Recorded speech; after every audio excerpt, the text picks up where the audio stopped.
What's happening, everyone? So, I thought I would do a video on Gareth Southgate and analysing, discussing, even deliberating myself here whether I think Gareth Southgate is the right manager for the job as England coach, and looking at some of his positives versus some of his negatives. Now, I'm a little bit on the fence with Southgate, people, because on the one hand, I do think he's done a solid job as England manager. I think he has created an environment where players want to play for England and they seem to enjoy playing for England, and he seems to have a pretty strong relationship with his players, and the tournament record is pretty good.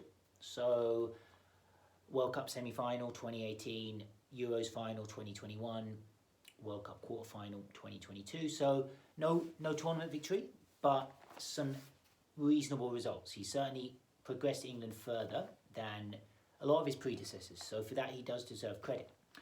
So let's just dive into this, people, a little bit. And I have to say, there are more negatives here on my list than positives. So the first one is more of a question, but I feel it is also doesn't reflect too well on Southgate, what I'm about to propose here. So the first point, people, are players treated equally under Gareth Southgate? Now, the reason I flag this question is because it's often pointed that there seems to be somewhat of a contradiction between some players who get selected for England who aren't necessarily in form or playing regularly for their clubs. Think of Harry Maguire, think of Calvin Phillips, and also I think those are the two, and Jordan Henderson was another example. Not so much not playing for his club, but out of favour, not playing much in the public eye as things stand, not playing in a major league in Europe after his move to Saudi Arabia. And yet, a lot of the other players who are in form and playing well, Raheem Sterling on the left-hand side of an attack, and James Ward-Prowse in a sort of box-to-box attacking midfield role for West Ham, they have been overlooked. So what does that say about his yardstick and his barometer, his criteria for why players are selected? Does there seem to be some standards for some, whereas others have a different standard, or are others picked a little bit more easily than some? And it does appear like there are some contradictions there. However, I've posed that as a question because I'm not completely sure of the answer, because he might have a very valid reason as to why certain players are picked who maybe aren't performing for their clubs versus why some are left out who are. So again, that one's a question more than it is me giving a definitive verdict either way. My second point, though, people, is somewhat of a negative on Gareth Southgate, and this is his message that he often conveys in press conferences. Now, I want to highlight one in particular. It was when a journalist asked Southgate about his use of Phil Foden, or his somewhat restricted use of Phil Foden after the Ukraine match back in September, where Foden wasn't deployed as a midfielder. So I believe Southgate went with Henderson, Rice and Bellingham in the midfield against Ukraine. Now, he was asked after this game, so why is there a reluctance for Phil Foden to play in midfield? And I'm paraphrasing, but Southgate said words to the effect of, he doesn't play that position very much for Manchester City, and if the best coach in the world, i.e. Pep Guardiola, doesn't see him as 100% capable of playing in that position, then I'm not going to play him either. So I have two problems with that. Now, the first one relates to a negative message. Now, Phil Foden listening to that, how's he going to react? He's going to think his manager doesn't have faith in him. He's going to think his manager is questioning his skill set and is questioning his potential to adapt and improve his game to fit the requirements of a midfield position. So as a player, if you're hearing that, there might be a sense of a knock on your confidence, and it might affect your ability to express yourself when you're out on the field of play. If you extrapolate that out, it might lead to a scenario, if multiple players are feeling this, of a sense of general inhibition where the players aren't expressing themselves or feeling the confidence to go out and and ultimately play in a more spontaneous, off-the-cuff way to express their skill set.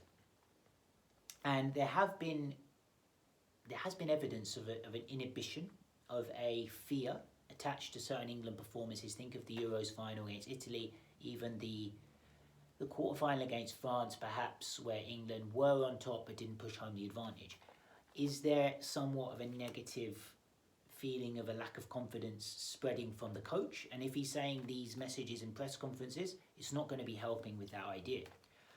So the third point I want to flag is also related to that press conference that Southgate had, where he mentioned Phil Foden. It relates to an inferiority complex that he seems to have about his own management. If he's calling Pep Guardiola the best coach in the world, he obviously doesn't see himself as the best coach in the world. Now, sure, behind closed doors, you can have these kinds of conversations, but in a very public forum, to come out and acknowledge that others are better than you, I just feel it's a little bit defeatist, and it's almost conceding the point that he doesn't feel like he's the best in class. Now, I feel like he needs to be a little bit more either coy on these matters and not telegraph or publicise that another coach is seemingly better than he is, or to emanate a little degree of swagger, a little degree of confidence, or a sense of quiet acknowledgement of his own skill set, like we see from Arteta, we see from Jose Mourinho down the years, Pep Guardiola. There's an authority and there's a sense of body language, how they hold themselves, where you get the idea they think they're the best. And I don't get that from Southgate. I don't think he feels like he's fully capable. Does he feel like he's a bit of an imposter? Is he suffering from imposter syndrome? And I also get this flavour, people, when he justifies his decisions, and he does so in ways that are a little bit disparaging to his players. So I've just mentioned his way of describing Phil Foden, why he wasn't playing. He'll say things like, oh, Pep doesn't put him in there, so why should I? If he's talking about maybe a Jack Grealish from a couple of years ago, he'll kind of say, oh, yeah, Jack's defensive work maybe isn't as strong, and that's borne out in the numbers or whatever. So again, he's looking for these reasons why he's not playing players. And the justification and reasoning for that can be seen as a little bit of a knock on the other player. So his maybe inferiority complex is leading him to justify himself for these decisions, but the justifications are just leaving him in a bit of a sticky spot, because it's putting a negative shadow on some of his players. So the fourth point I want to raise, people, and it is another negative, is a fear of failure. Now, against Ukraine again, people, I'm going to come back to this game, a September qualifier. England are 5 from 5 in the group. They've won 100% of the matches. You're in such a position of authority in the group. Why not be a little bit more adventurous in your style of play? Why not? So I mentioned the three-pronged midfielders, Henderson, Rice and Bellingham. Why do you need Henderson and Rice? Why not just play Rice as the sole pivot, Henderson, and further forward you could have Maddison and Bellingham, or Foden and Bellingham. As it happens, I remember Maddison was played out on the left in that game, a position he wasn't played in for Tottenham at any point this season. So I just feel like a fear of failure could be contributing to these negative, conservative selections and formations that Southgate's putting out there. And ultimately, I don't think that's a winning blueprint. I think it's a blueprint that will get you through qualifying, but will it help in those crunch matches where you do sometimes need to take the games by the scruff of the neck? As we've seen at times in the past, I mentioned that Euros final against Italy, 1 or 2 shots on target. Despite the early goal that England scored, do England have a little bit of a hesitancy in their approach? And that has to stem from the manager. So I'm also going to flag another negative, people. And it is, he sometimes seems to be behind the curve on noticing players' talent. Now, the reason I flagged this one is because if we look at certain players who have been integrated into the squad, it just seems like a little bit too late. Like James Maddison was picked for the 2022 World Cup, November 2022. And that was his first call-up for an England squad since 2019, I believe. November 2019. So it was a 3-year gap between his caps. For someone who was consistently performing for Leicester, flagging high numbers. I believe in 2022 he was something like the 3rd ranked Premier League player, goal contributions or goals and assists. And that wasn't a flash in the pan. He's been a consistent performer for Leicester over a number of years, and he wasn't introduced until a 3-year hiatus. And then there's a case with Trent Alexander-Arnold. We saw against Australia, and we've seen a little bit more lately. Trent being used in more of a midfield position to best showcase his talents, to put him in a position that is most suited to his skill set, i.e. being creative, being able to pick long-range passes and assist, essentially. I think that's the best part of Trent's game, is his vision and his ability to pick passes and assist goals.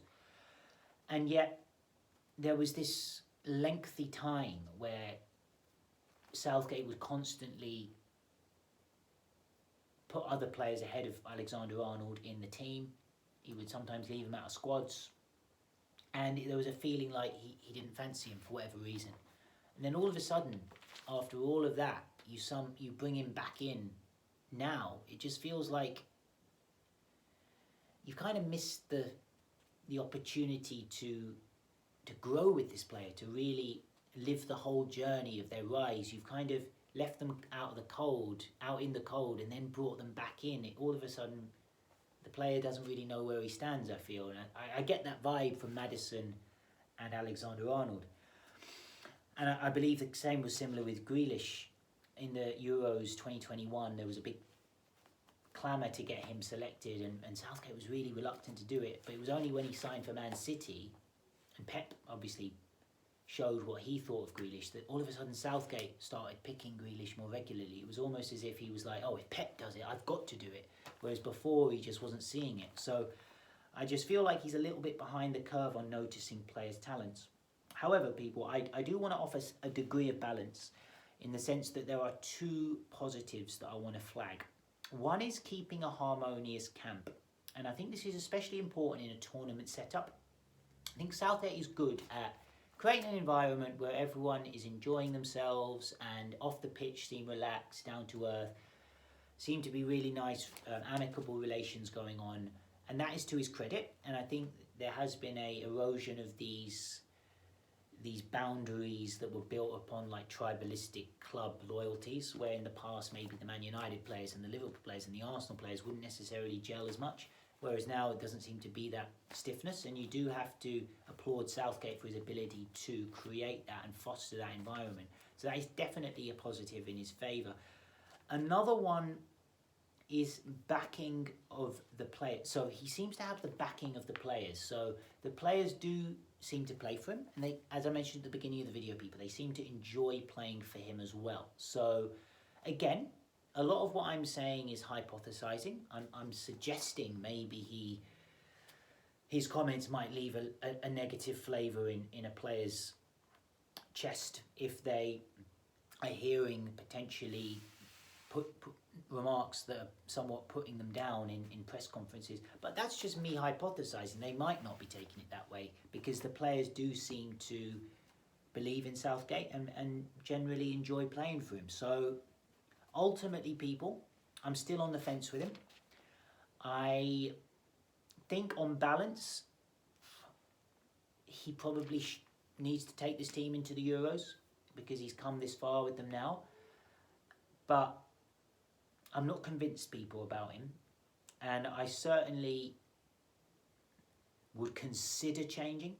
I know it sounds like I'm sitting on the fence. I am a little bit. But yeah, maybe the lack of a credible alternative, an available alternative, just negates that idea in my head that we need to make the change. But there again, based on my list, there are more negatives than positives. However, let's see how it unravels, people.